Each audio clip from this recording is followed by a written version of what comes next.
దేవునికి స్తోత్రం. మన ప్రభు రక్షకుడైన యేసుక్రీస్తు ప్రశస్తమైన నామములో మీ అందరికీ హృదయపూర్వకమైన వందనాలు తెలియచేస్తున్నాం. దేవుని మహాకృపను బట్టి పరిశుద్ధ గ్రంథములో నుండి లూకా సువార్త 8వ అధ్యాయము 14వ వచనాన్ని చదువుతున్నాం. ముళ్ళ పొదలలో పడిన విత్తనములు పోలిన వారెవరనగా, వినిన కాలము గడిచిన కొలది నీ జీవన సంబంధమైన విచారాలు మరి చేతను ధనాభోగము చేతను అణిచివేయబడినట్లు పరిపక్వముగా ఫలింపలేని వారు. ఈ పూట వాక్యములో చివరి పదాలను మనం గమనిస్తున్నాం. పరిపక్వముగా ఫలించాలి, పరిపక్వముగా ఫలించాలి. పరిపక్వముగా ఫలించాలంటే దేవుని వాక్యం చెప్తున్నమాట. వాక్యము చేతనే ఇక్కడ 3 విధాలుగా వివరించాడు వాక్యాన్ని. వాక్యము రైతు విత్తుకొని వెళుతున్నట్టు విత్తనాలు చల్లినట్లుగా ప్రభు చెప్తున్నమాట. విత్తువాడు విత్తనములు విత్తుచూ వెళ్ళిన త్రోవ పక్కలో పడినట్లు, రాతి నెలలో పడినట్లు, ముళ్ళ పొదల్లో పడినట్లు. మనిషి స్వభావం ఈరోజు వాక్యం వింటున్నారు, నెల తరబడి సంవత్సరాలు భక్తి జీవితాల్లో కొనసాగించేవాడు కూడా లేకపోలేదు.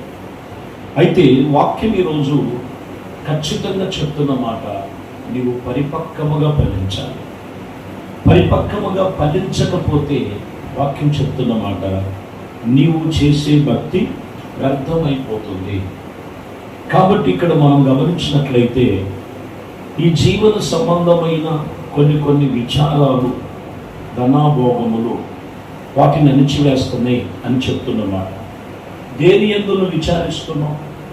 దేని యందు నువ్వు భయపడుతున్నావు? దేవుని యందు నువ్వు అధైర్యపడుతున్నావు? దేవుని యందు దేని యందు నువ్వు అనేకమైన విషయాలలో నువ్వు నష్టముగా కష్టముగా నీకు ఉంటుంది.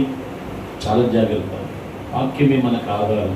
ఆ వాక్యమును బట్టి నీవు పరిపక్వముగా ఫలించాలి. వాక్యాన్ని కట్టుకో, ఆత్మీయతను మలుచుకో. దేవుని సన్నిధిలో ఇదిగో లోకములో కొన్ని విచారాలు నిలుస్తున్న వాటిని అణిచివేయి, నీలో నుండి తీసివేయి. దేవుడు వాక్యాన్ని కాదు మనం అణిచివేయాల్సింది. అప్పుడే వాక్యం ఇక్కడ చెప్తున్న మాట పరిపక్వముగా ఫలిస్తాడు. మత్తయి సువార్తలో 6వ అధ్యాయము 31లో అదే చెప్తున్న మాట. అందరికి పరిచయం మాటలే. 6:31. కాబట్టి ఏమి తిందుమో, ఏమి తాగుదుమో, ఏమి ధరించుకుందామని చింతించకుడి, అన్య జనులు వీటి విషయములో విచారిస్తారు.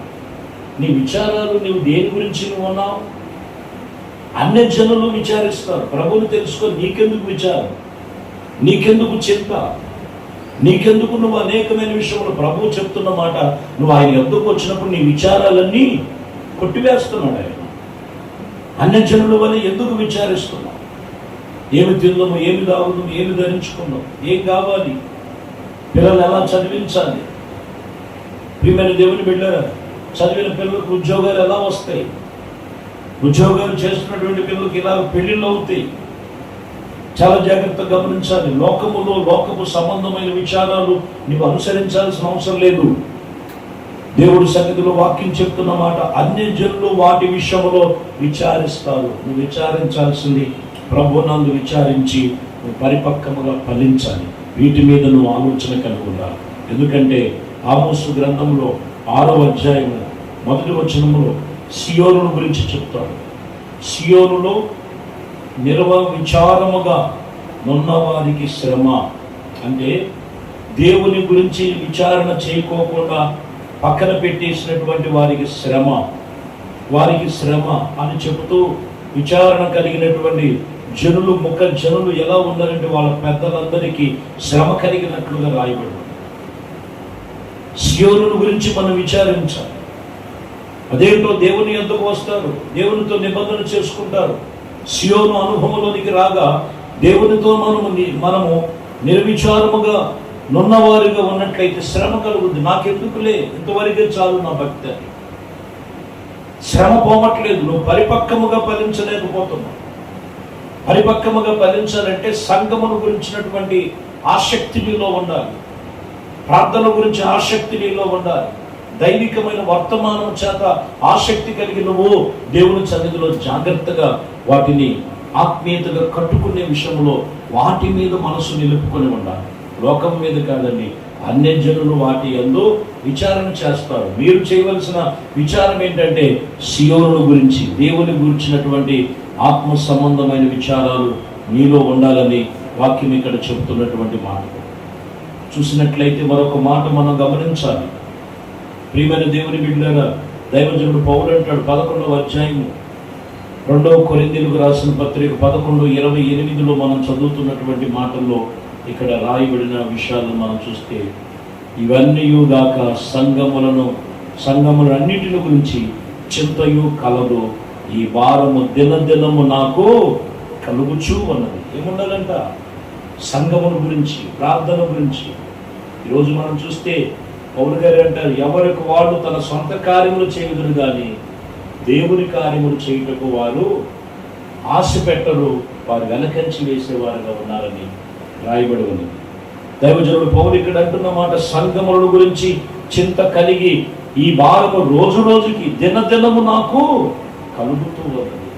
దినదినము నీకు కలగాల్సిన విచారం ఏంటంటే, ఆత్మీయతలో నేను, నా కుటుంబం, నాకు ఇచ్చిన ఆత్మ సంబంధమైన మరి ఆత్మీయక తల్లిదండ్రులు, లేకపోతే సంఘముల గురించి నీవు దినదినము నువ్వు అట్టి దేవునితో నిబంధన చేసుకునేవారుగా ఉండాలి.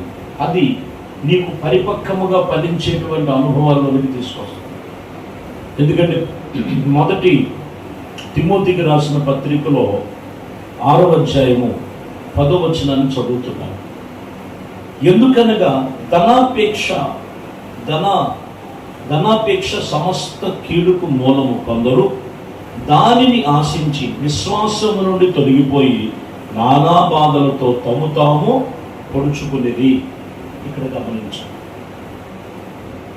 ధనాపేక్ష సమస్త కీడుకు మూలము. కొందరు దానిని ఆశించి, దేనిని మనం ఆశించాలి? ఈ దైనందిన జీవితంలో ధనము ఒక పార్టీ, కానీ దాన్ని అపేక్షించకూడదు, దాన్ని ఆశించకూడదు. సమస్తం ఇచ్చే దేవుడు ఆరోగ్యాన్ని ఇచ్చాడు, సమస్తమును నీకు సమయం ఇచ్చాడు. దేవుని మీదే నువ్వు ఆనుకొని జీవించాలి. కొంతమంది ధనాపేక్ష కోసం ఆదివారం అనేది ఉండదు, ఉపవాస ప్రార్థన అనేది ఉండదు, అయ్యో దేవుని సన్నిధిలో వారం నా ఆత్మీయ జీవితాన్ని కట్టుకోవాలనేది ఉండదు.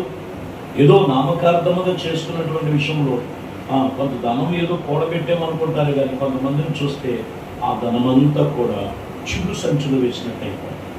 ఎందుకంటే వీళ్ళు అపేక్షించేదంతా కూడా ఏమై ఉన్నదంటే పరిపక్వముగా దేవుడి సన్నిధిలో ఫలించలేకపోవటానికి కారణం ఏంటంటే ధనాన్ని అపేక్షించడం.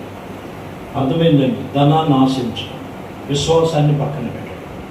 విశ్వాసము నుండి కొందరు తొలగిపోయి నానా విధమైన బాధలతో తాము పొడుచుకొని ఉన్నారని దేవుని వాక్యము ఇక్కడ చెబుతున్న సంగతులు.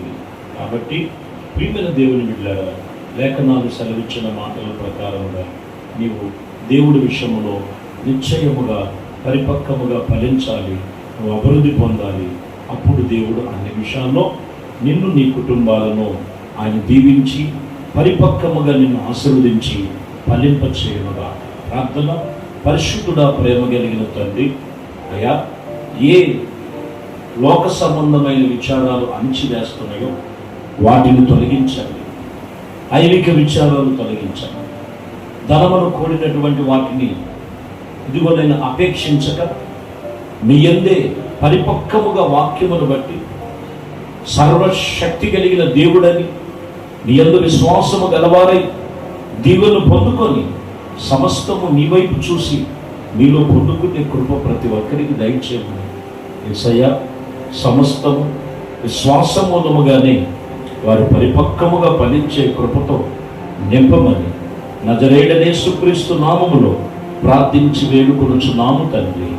ఆమేన్. ప్రభు మిమ్మల్ని దీవించి ఆశీర్వదించునుగాక. ఆమేన్.